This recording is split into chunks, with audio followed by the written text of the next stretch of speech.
We have before us the opportunity to forge for ourselves and for future generations a new world order.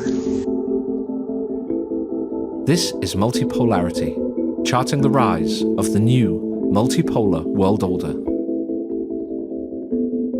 In Washington, there is a new sheriff in town. Let me conclude, and this becomes difficult. It is clear that our rules-based international order is under pressure. If you're running in fear of your own voters, there is nothing America can do for you. It is my strong belief that this more multipolar world needs to be based on a single set of norms and principles, on the UN Charter and the Universal Declaration of Human Rights. Now, I was struck that a former European commissioner went on television recently and sounded delighted that the Romanian government had just annulled an entire election. Our values do not change. They are universal. But because the world is changing, we have to adapt the way we act. We need a Europe that is more pragmatic, more focused, and one that is standing by Ukraine and its partners. He warned that if things don't go to plan, the very same thing could happen in Germany too. It is absolutely sure and necessary to say it is not others to give us the advice to cooperate with these parties which we are not working with for good reasons. For years, we've been told that everything we fund and support is in the name of our shared democratic values.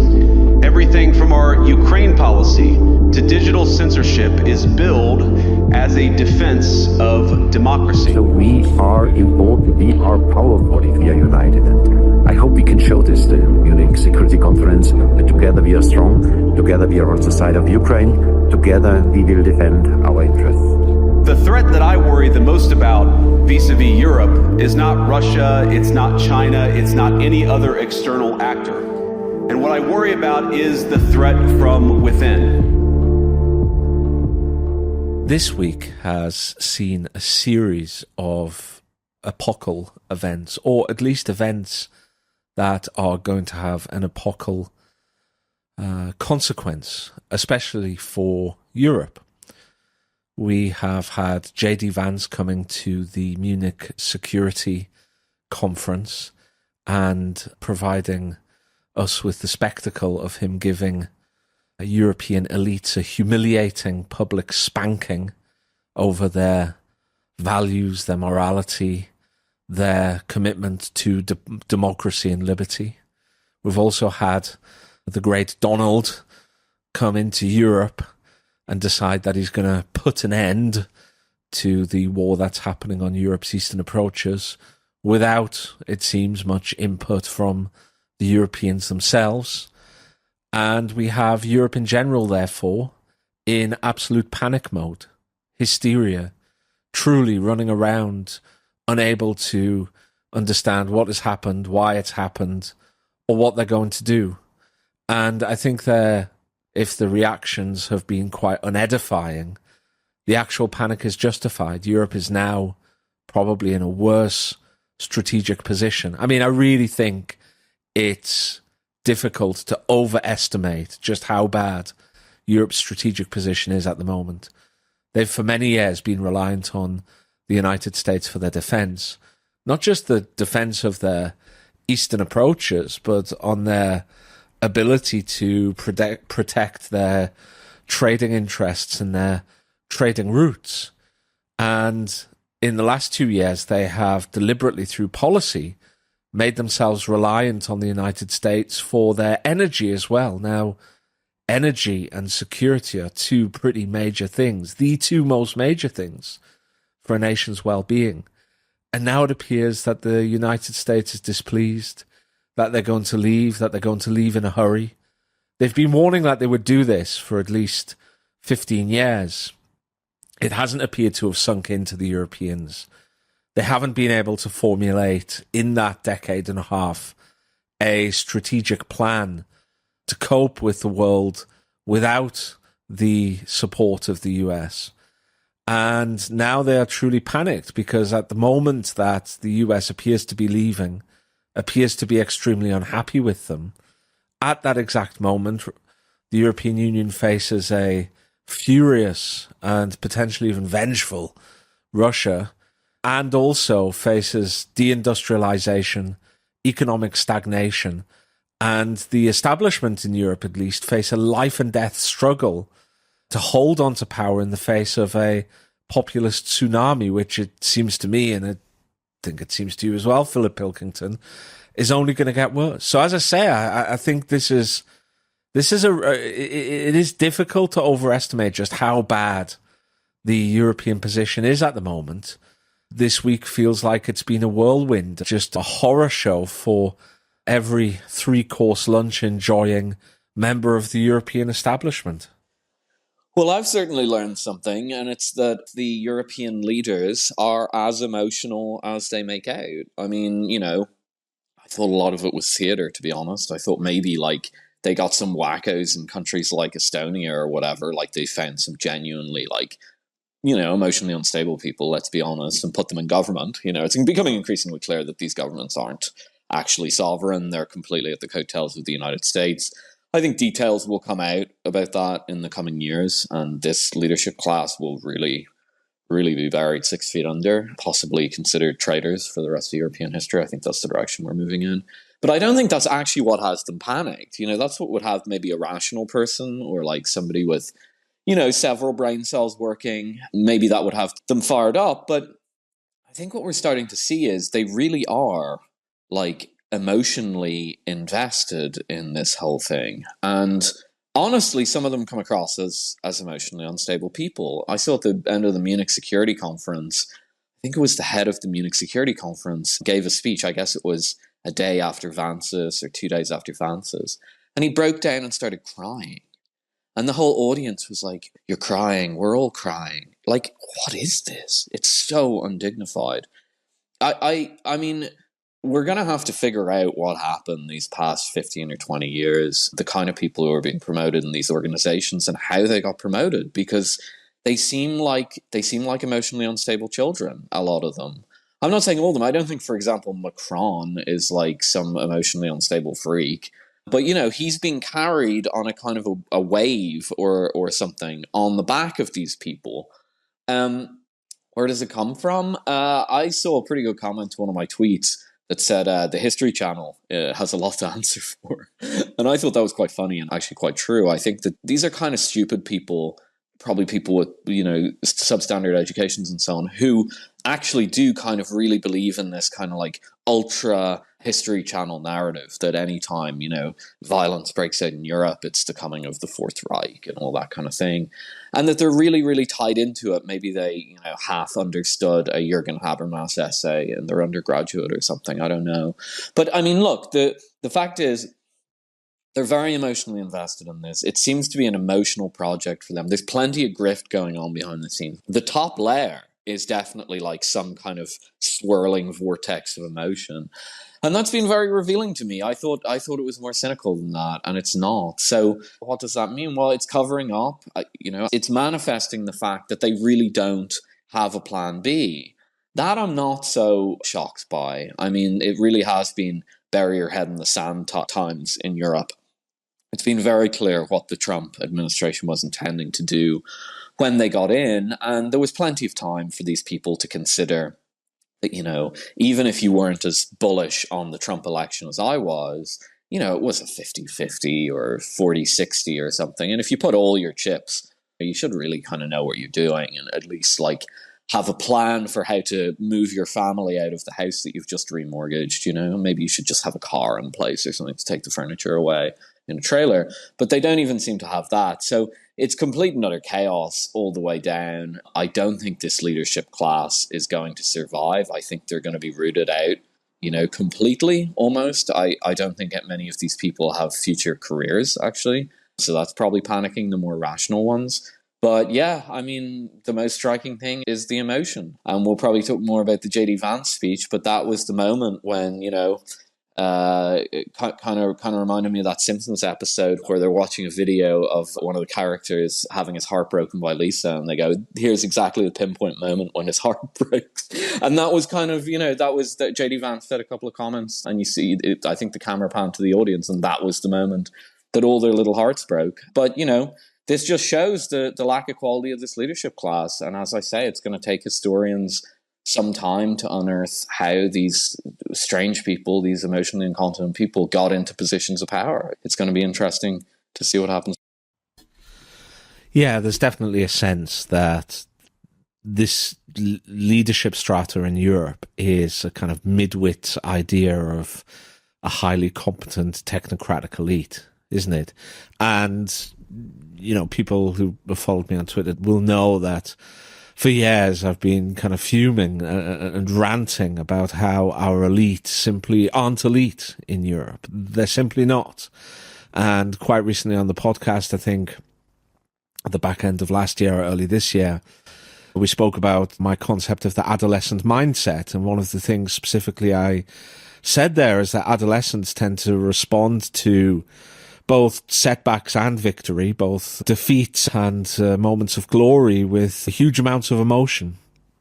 One moment they kind of smugly and conceitedly assuming that they are the undefeatable in life and clever beyond imagination.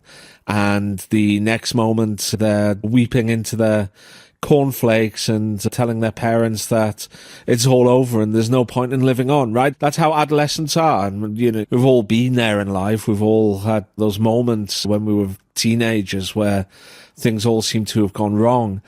And that, this is another example of why I specifically highlight that the European elite is, has an adolescent mindset in a great many of the things that they've done. Another part of that, in fact, is not thinking through consequences. When you're an adolescent, you do really stupid things. You gamble everything, as you put it, Philip Pilkington, on black or on red. You take big risks that you really shouldn't. And Europe has done something similar over the last 3 years, probably longer than that. But I think this has been the straw that's broke the camel's back, especially when, as you said, they knew that there was a reasonable chance of Trump getting in. I mean, you had the unedifying sight of large swathes of the British political elite outright insulting Trump on Twitter for years and years. It never crossed their mind, it seems, even once, that eventually he might be the next American president, and they certainly hoped to be the next British government. And when that happened, they all had to backpedal. They all had to swallow their pride. They all had to kind of go groveling and apologize. It's ridiculous. This is not the way that adult thinking people act and go through politics. And I think it's been exactly the same with geopolitics and grand strategy. But getting back to the issue of the Vance speech, I'm not a great fan of foreign leaders going and interfering in the business of other foreign leaders. And I'm certainly not a fan of the US putting its big, clumsy paws on the scale in favor of one political party or grouping, or, I think that's counterproductive. So I'm not sure it was altogether judicious for Trump to send Vance to do that. But, there wasn't anything that Vance said that was wrong. There wasn't anything at all. And as we've seen from the exposure of the US aid files, and we're only just getting started on that, by the way, more and more of that is going to come out. It's very clear that Europe has been, in the name of our democracy and our values, Europe has been, in fact, doing the opposite. It's been acting in an anti-democratic way. It's been acting in an illiberal way. And I don't think there was anything Vance said that was wrong. But it seemed to cause the scales to drop from the eyes from the entire European elite. I found the whole thing very strange. I thought they would come up with something a little bit more robust in terms of a defense, but they seem to have collapsed entirely, Philip Pilkington, when it came to this speech. Yeah, I mean, I'm sure everyone's seen the speech at this stage, but, just to rehash it a bit, he said, quote, "The threat I worry about most vis-a-vis Europe is not Russia, it's not China, it's not any other external actor. What I worry about is the threat from within, the retreat of Europe from some of its most fundamental values shared with the United States, etc." And he's talking about a ton of different things. I mean, he's talking about erosion of free speech, weird disinformation, misinformation, all the weird stuff that's been going on over the past few years. Europe don't have anything to say against this. They don't have anything to say against this at all. Just pulling up a story here. Jonathan Reynolds, the business secretary that you've never heard of, gave an interview on BBC, and he said, he sat down, this very reasonable British posture, this very reasonable posture, and says, I would disagree on that. I think the threat from Russia is real. Like, what is this? It's late Soviet. I know we always use that analogy, but it's just this kind of cardboard hollow man thing, like the threat from Russia is real, yeah, but nobody cares anymore. You don't have any say on it, etc., etc.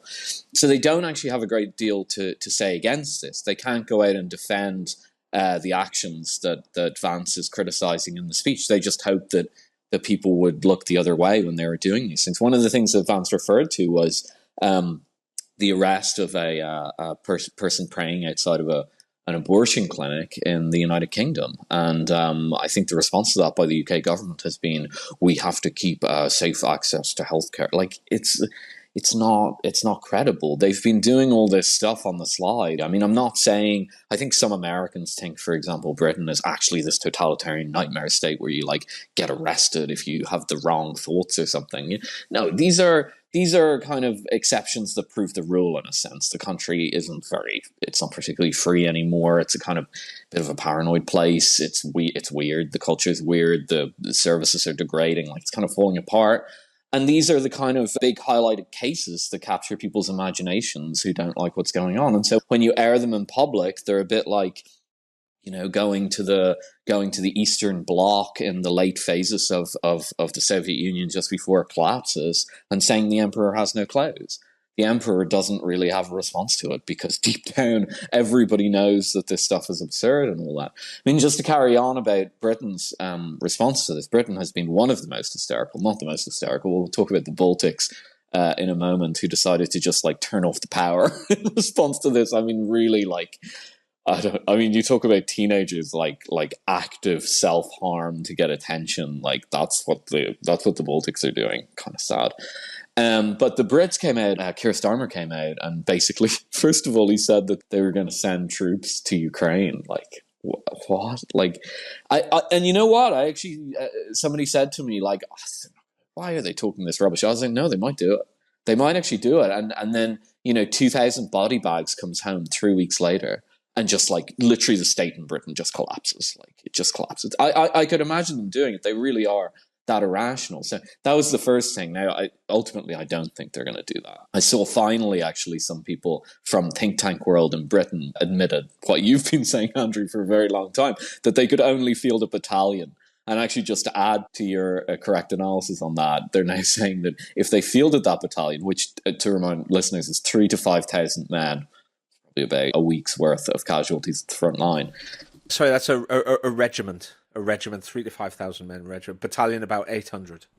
That's even worse. I thought it was 3 to 5. Okay, that's about a day's worth of people on the front line then. And they said that even if they fielded that battalion, that it would suck up basically all the army resources. Just to hammer a point home here, because we're talking about the collapse of this whole thing, and to put it in context, Britain on a nominal basis was spending pretty much the same as Russia on its military pre-war.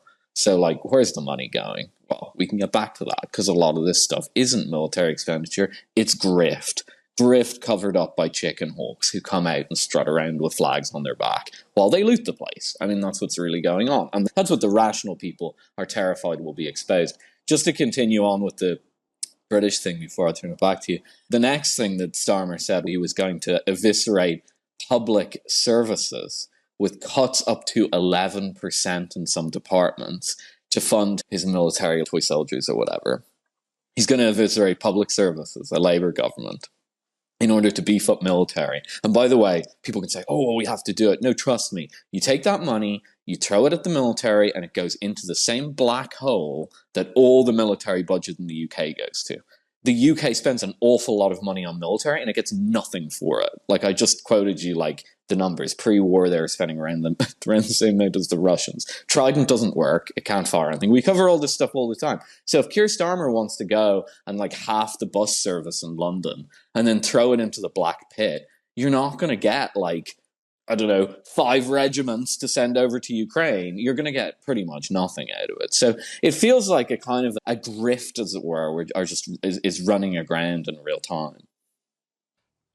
I actually think Britain is in a uniquely bad position to cope with what's coming. Ultimately, what's at the bottom of this is that, as we've been saying for a long time, Philip, the US, Washington, is going to have to withdraw from Europe to take on China. Like, if the US wants to defend the status quo, that is to say, if the US wants to defend its front line of defense, its line of bases on a series of islands from Japan. It doesn't have base on Taiwan, but it's an ally of Taiwan, then through the Philippines, and then into Indonesia and Singapore. If it wants to defend that line against China, it is going to have to marshal the entirety of its national resources. It's not going to be able to, at the same time, devote diplomatic energy, money, and military resources to taking care of Europe, to taking care of the Middle East, to putting out bushfires across Africa and Southeast Asia. It's going to have to focus all of its diplomatic and economic and military resources on defending that first line against China. And I don't just mean defending militarily. I just mean, defending that strategic position. Okay. So now the US has wanted to, it was Obama who first started talking about the pivot to Asia. Do you remember that? Do you remember him coming across and then having a big NATO summit in Wales to say, look, you guys are going to have to start taking over your own defense? Do you remember all the... Yeah, and then some French philosopher would say, that is not what he really thinks. Like, it's ridiculous. Yeah, exactly. So, like, the Europeans have had ages, like a long time. I mean, can you imagine what you could have achieved in, like, a decade and a half if you had seriously thought about these matters, right? Like, if you had put together a serious strategy, you could have easily... a decade and a half ago, you could have pinned down the Eastern approaches to Europe. You could have pacified that. You could have made it smooth and easy to cope with. You could have built up some kind of strategic defenses. You could have figured out how you're going to view the world, how you're going to interact with the world without the US. You could have figured out how to pay for your way. I mean, like, you could have reorganized your economy. You could have reorganized your systems of strategic security partnerships, all the rest of it. But no, they didn't at all. They didn't act at all. I mean, there are still some NATO members. A lot of them, I have to say, like, really small, that still to this day are not even spending 2% of their budget on defense. Until the Ukraine thing, like, most of them weren't. So it's really difficult to have any sympathy whatsoever with these guys. But this is the core of the problem. And I think that, as bad as the situation is in Europe, Britain is uniquely vulnerable to what's going to happen because, Britain, even more so than the rest of Europe, has kind of latched itself to the US wagon as a kind of fifth wheel. And it's relied almost entirely on either doing what the US wants or second guessing what the US will want or what certain elites within the Washington blob will want, and then kind of doing that. And it set up its military to be a kind of appendage to the US. It set up its military to be, the military is basically sought to leverage world-class light infantry and kind of best-in-class special forces as almost like an appendage to US mass and force, something that the US can find some use in their global war on terror. But this kind of optimization only works when you're fighting the global war on terror and only works when you're with the US. Like, without the US, well, what's left? There's certainly not an ability to defend yourself, probably not much of an ability to integrate so much with Europe, which is also in a dire state when it comes to that, but also economically as well. Like, economically, we're set up as free traders, as people who believe in the so-called rules-based international order, who are setting out foreign policy based on this idea of human rights and international law, which is only ever going to work when you have a kind of a single sheriff to police all of that. You also have a very highly leveraged financial sector, which is reliant on the free flow of capital, which is also underpinned by American security. You have high public debt. You have the emergence of ethnic violence in Britain. You have a recipe for extreme vulnerability. Then, to cap it all off, you have a very poor elite, which is...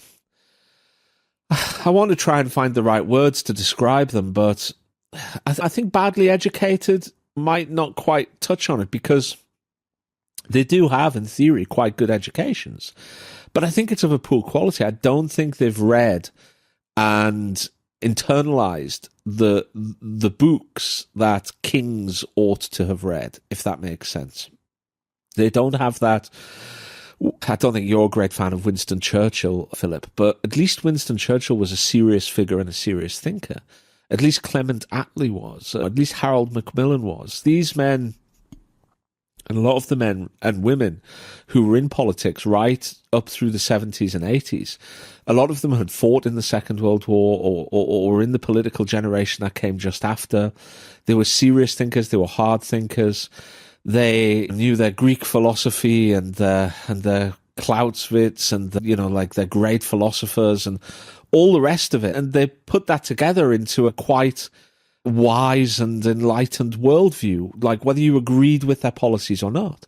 You get this impression that this group of politicians have a very vacuous understanding of history and philosophies and ideas and concepts like strategy and national interest. They are focused almost entirely on public relations. They tend to have an adolescent mindset and react emotionally and lurch from one extreme to the other.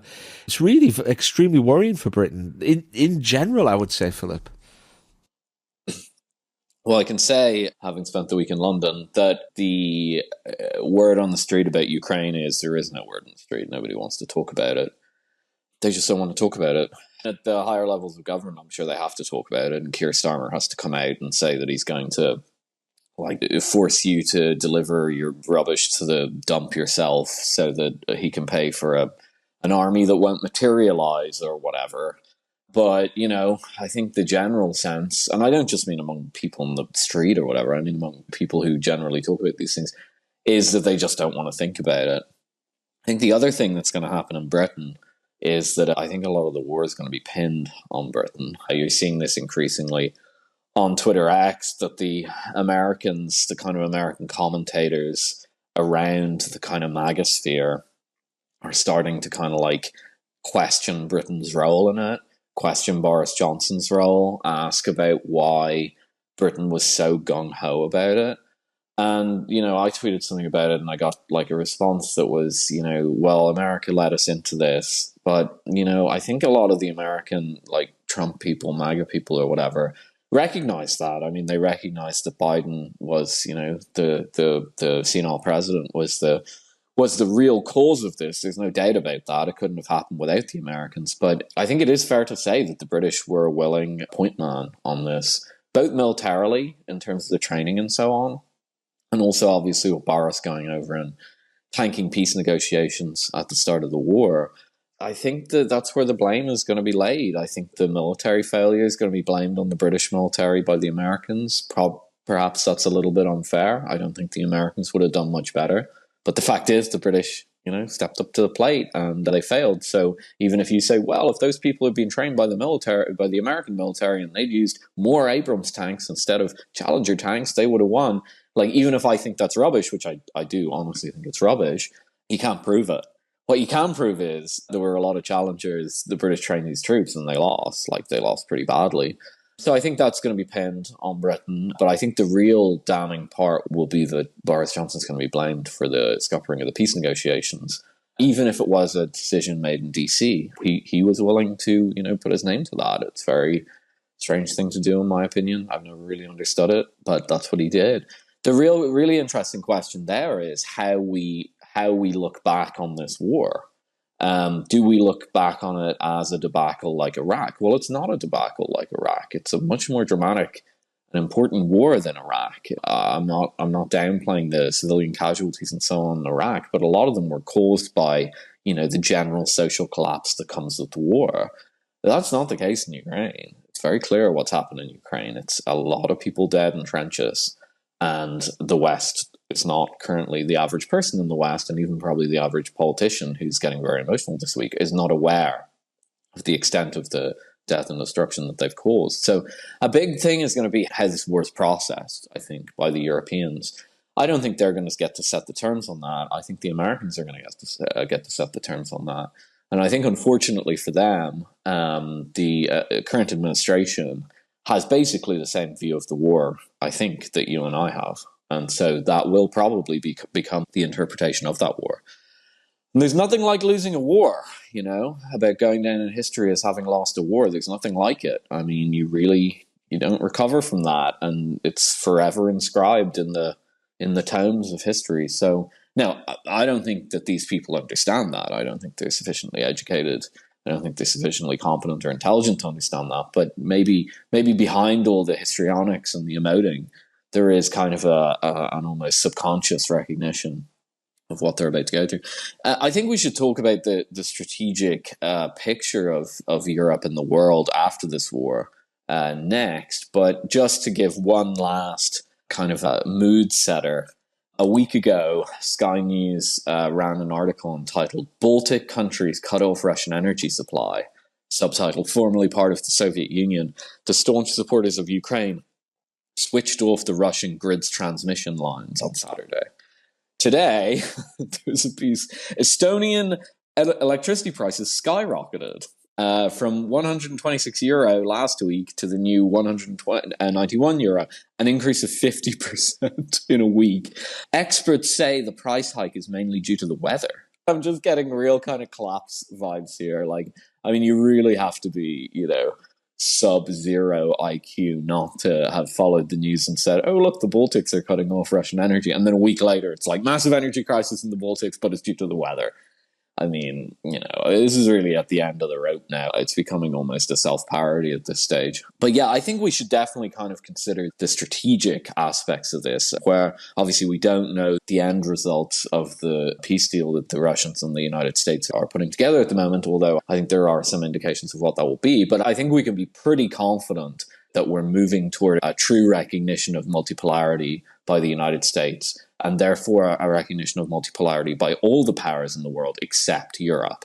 I think that's where we're going. I think the key strategic outcome from Europe's point of view is that it's absolutely screwed. As I said at the beginning of the programme, it's in an incredibly dangerous and vulnerable position indeed.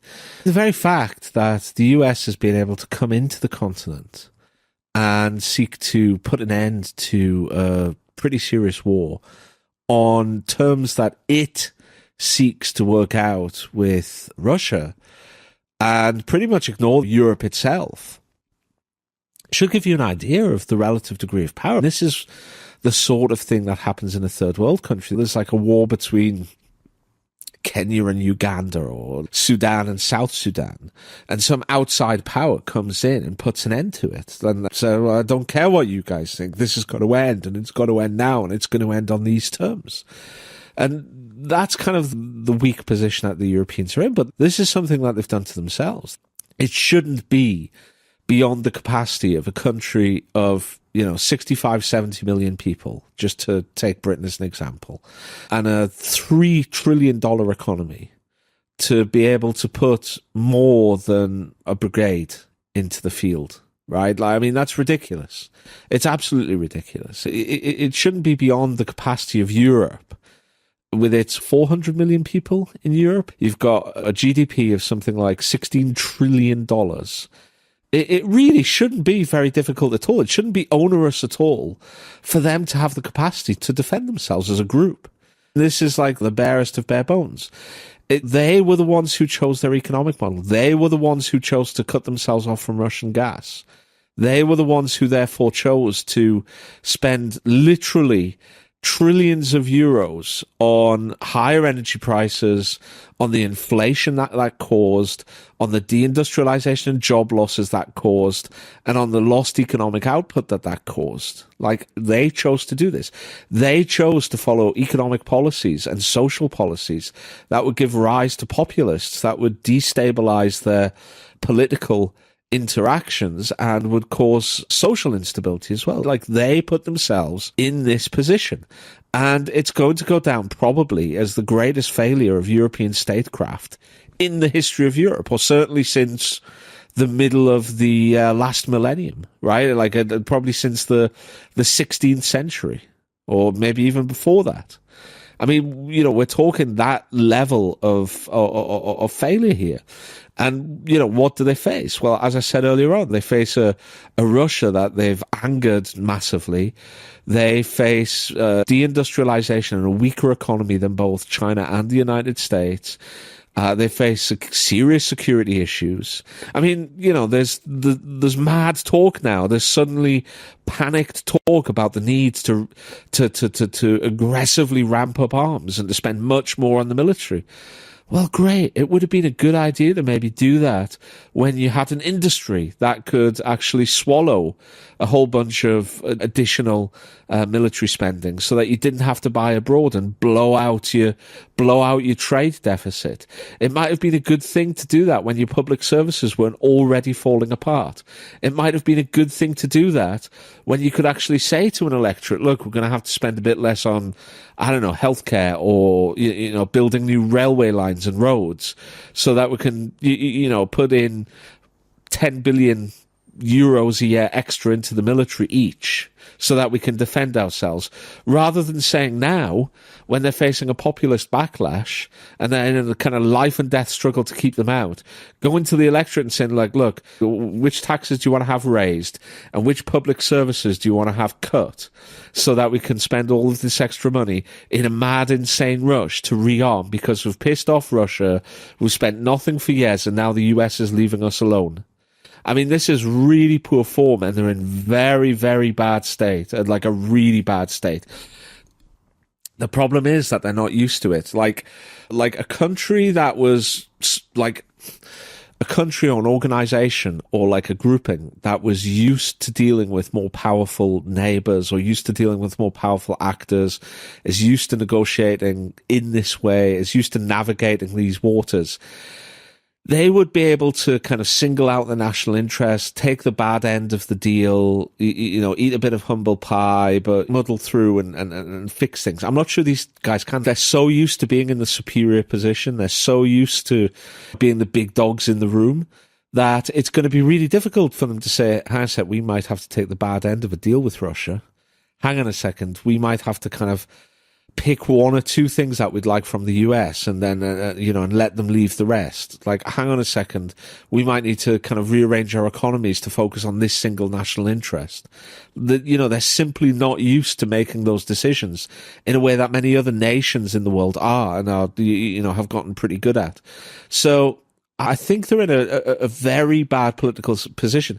The one area of leverage, Philip Pilkington, and maybe you can comment on this, I don't know. The one area of leverage that they've got over the US is that the US is going to want Europe's help in containing China. They're going to want Europe to follow US trade cues when it comes to China.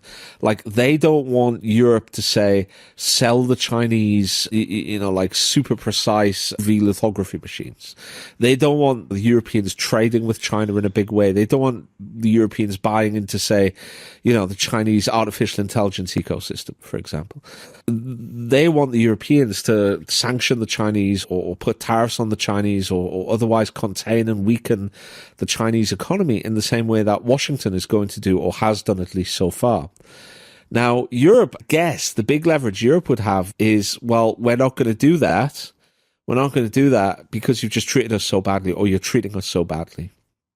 And that is some kind of degree of leverage. The problem is that the European elites have drunk their own Kool-Aid. They've been the ones saying, oh, it's dangerous to trade with China. Oh, we can't trade with them. They're communists. You know, you have like Annalena Baerbock going over to Beijing and you know, hectoring them about their human rights and their democracy. So, you know, like, Europeans are suddenly going to have to find some, you know, realism after all this kind of liberal enlightenment, liberal universalism, liberal proselytizing, and start using what little leverage they've got, I would say. But I'm not sure if they can do that. Yeah, I don't think America cares about Europe's relationship with China anymore. There's no indication that the Trump administration cares about that. I think we're going to see a completely different strategy from the Trump administration with China than we did with the Biden administration, which was one relying on all this, sanctions and bans, technology bans. I think the Trump crowd have actually woken up to the fact that doesn't work, and they're going to take another tack on that. So I don't think they actually care about European policy toward China. The Europeans are emotional and bitter, so I think they're going to go and cozy up to China. I think they're going to be, third in line at that meeting because, Hungary's already made friends with them in Europe. Outside of that, China have better countries and better regions with more promising growth prospects to deal with. I did see Ireland has already reached out to the Chinese as of this week. They're a little ahead of the pack. That might get them some good graces, but we'll see. I think really all that the Americans currently care about with Europe is social media access. If you read between the lines in the Vance speech, I'm not saying that the Vance speech wasn't heartfelt. I think it genuinely was heartfelt. And he really is saying, we really don't like the way that you guys have gone socially, politically, culturally, etc. But if you read between the lines, you could make a case that he's ultimately saying, please don't ban our social media companies. Free speech equals let Elon continue to be your social media company, because Europe is actually a bit bigger market than the United States. And if you include the United Kingdom, I think it's substantially bigger. So I think that's really all they care about. They just care about market access. And since America don't have much, they don't produce much, maybe some Harley Davidsons or something, the market access is mainly social media, but that will take part with respect to a broader trade war. If Europe tried to shut that down, they'd be penalized in terms of the exports that they do send to the United States. So I think that'll be a very separate issue. I think in terms of the strategic picture for Europe, well, I don't think it is what many people think it is. Okay, Russia, for example. I don't think Russia's out for revenge on Europe. I don't think they see things in those terms. Maybe I'll be proved wrong, but I don't think so. And if they do exact revenge, it'll be economic revenge, not allowing them access to cheap gas, something like that. But I don't think that they're going to seek military revenge, at least on broader Europe. I talk about some of the states that got really belligerent to them in a moment. But against broader Europe, I don't think that they'll seek much in the way of full-on military revenge. It would be a stupid thing to do. I just don't think the Russians are that stupid. In terms of are they going to invade Germany? Who wants it? I don't think the Russians are that interested in Europe. I think their prospects working with the Chinese and so on, maybe even working with the Americans. We won't speculate. We'll see how the talks go, but I'm seeing some substantial indications that they might end up working on things with the Americans in the Arctic and so on. They might have much better prospects with that. And actually, if you listen to some of the deep layer Russian commentary throughout the war, I'm thinking of the more belligerent people like Medvedev and so on.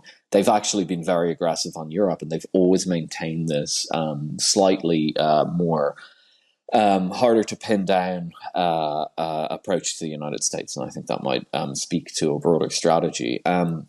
So I don't think Russia's going to invade Europe or anything like that. I think the main security concern that Europe will be Ukraine itself, actually. I think that's going to be the biggest problem. And it's well known in that region that this is going to be the biggest problem. I think even, the Poles who've been somewhat hysterical throughout the war are aware. They're aware of how much of a problem Ukraine could become. And what might end up having to happen there is a security arrangement entered into with Russia. Probably at the barrel of the gun, actually. It might be dictated by the United States. But I think that'll be their main aspect to contain. I do not have a good sense if Russia would like a pound of flesh out of some of the more belligerent elements on its border, like the Baltics, for example, who've just suicided themselves with their electricity policy, as I discussed earlier. There's absolutely no way that Russia would invade the Baltics because it would just be a pain, right? These would be a hostile population. You'd have problems with occupation and so on. I think Russia they certainly remember the lessons learned by America in places like Iraq, but I think they also remember the lessons that they learned themselves in Afghanistan, which was sort of the original Iraq back in the 1980s. So I don't think they'd make that mistake. But, there are other ways to harass your neighbors when they're down and out and in a weak position. But beyond any Russian reprisals against countries like this, the real problem for a lot of these countries, I'm thinking in particular the Baltics, Poland, Romania, I might be missing some, but those are the ones that stand out. Maybe Slovenia, but slightly different circumstance. A lot of these are almost completely reliant, maybe not Poland, but the others are almost completely reliant. And Poland's very heavily reliant on a model that's basically be a giant NATO base and get FDI, American FDI, mainly in the form of tech. They don't really build factories these days.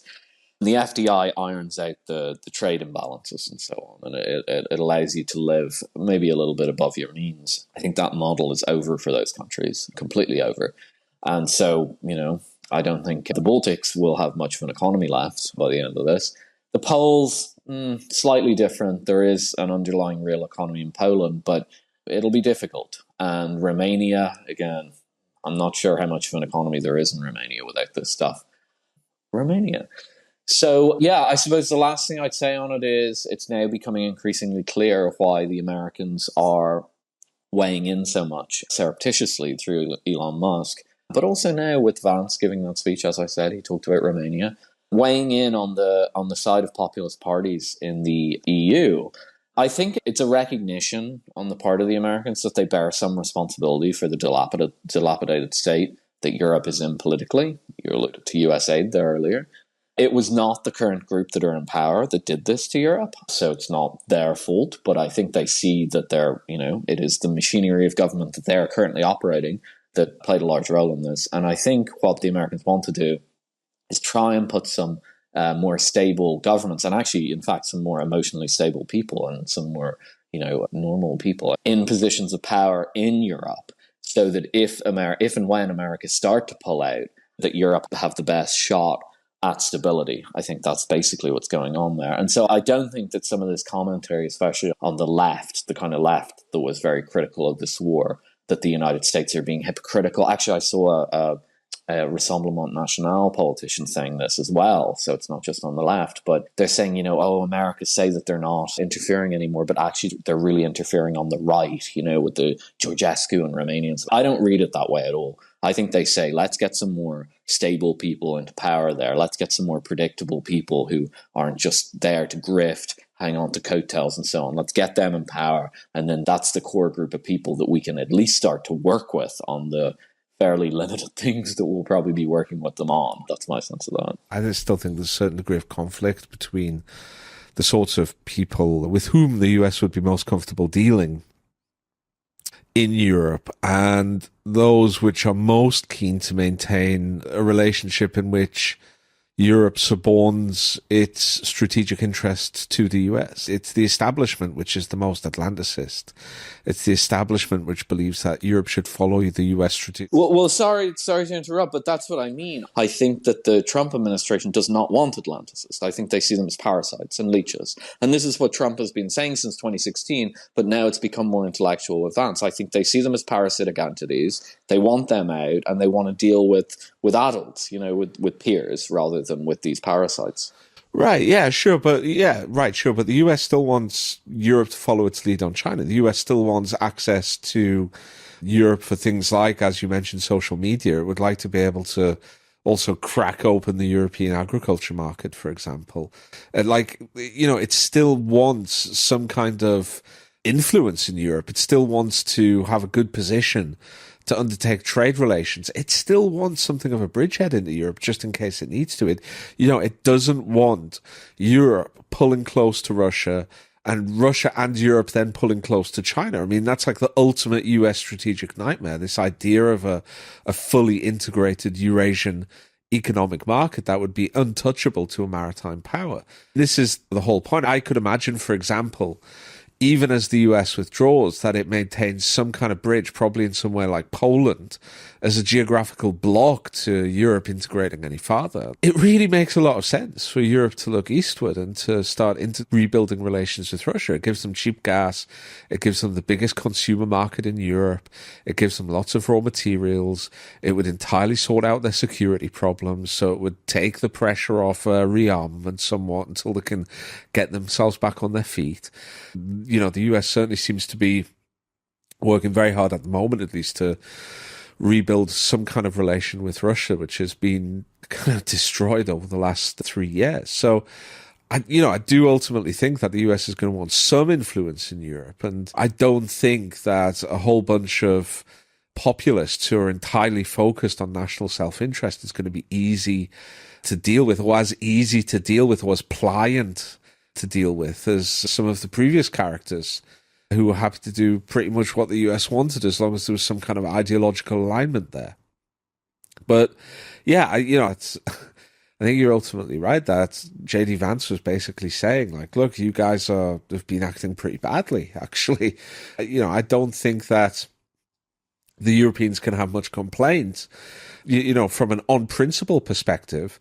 Number one, because they were perfectly happy for US aid to meddle massively in Europe. I mean, whether it was funding 90% of all media operations in Ukraine and calling it independent, or right down to, providing seed money for LGBTQ groups in Ireland and lobbying groups in Ireland. The European elite had absolutely no problem with that kind of meddling.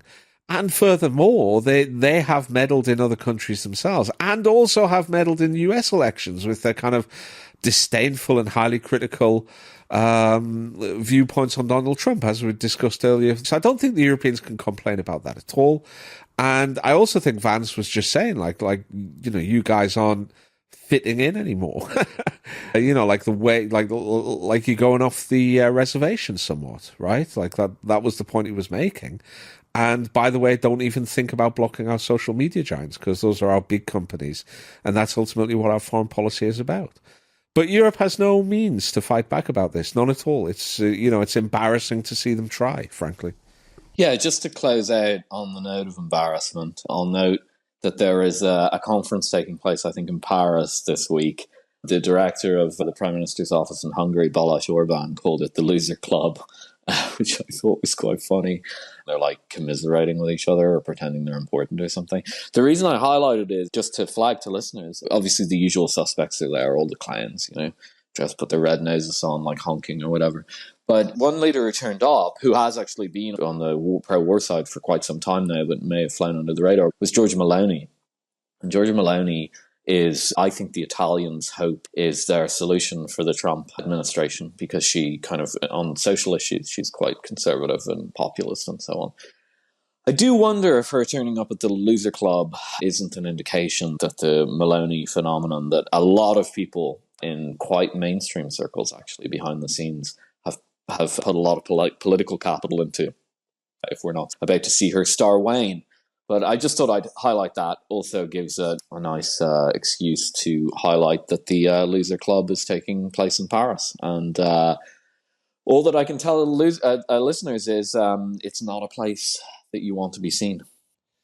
Yeah, I think Aris, just to finish off on a kind of a gallows humour moment, Aris Roussenos, the foreign affairs editor of unheard.com, posted a picture of the Losers Club around their committee table and captioned it, "But what if we don't agree that our marriage will break up?"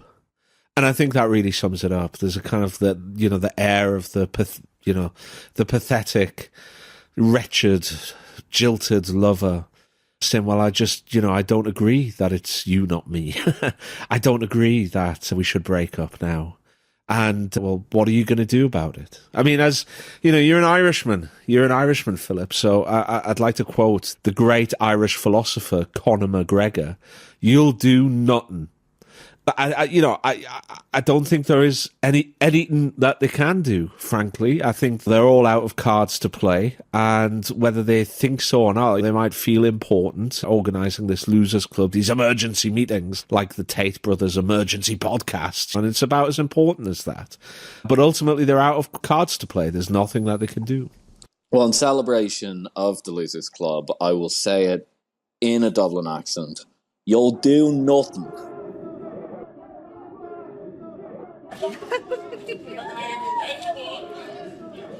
Europe must play its role, and I'm prepared to consider committing British forces on the ground alongside others if there is a lasting peace agreement. Shut your fucking mouth, you'll do nothing. You'll do fucking nothing. Not one of you will do nothing. During the past few months, France focused itself not just to support Ukraine, and we will follow up, but to work very closely to create an increasing consensus, help us to convey the same message to Russia. Stop the war, respect international order. Get the fuck out of here! Get the fuck out of here! You'll do fucking nothing! Ich bin sogar ein wenig irritiert über diese Debatten, das will ich ganz offen sagen. Hier wird über die Köpfe der Ukraine hinweg über das Ergebnis. It is our first priority. Fuck you! That we empower Ukraine's resistance. Get the fuck out of here! That's all right. Hey, Connor, don't throw those fucking hands. Connor.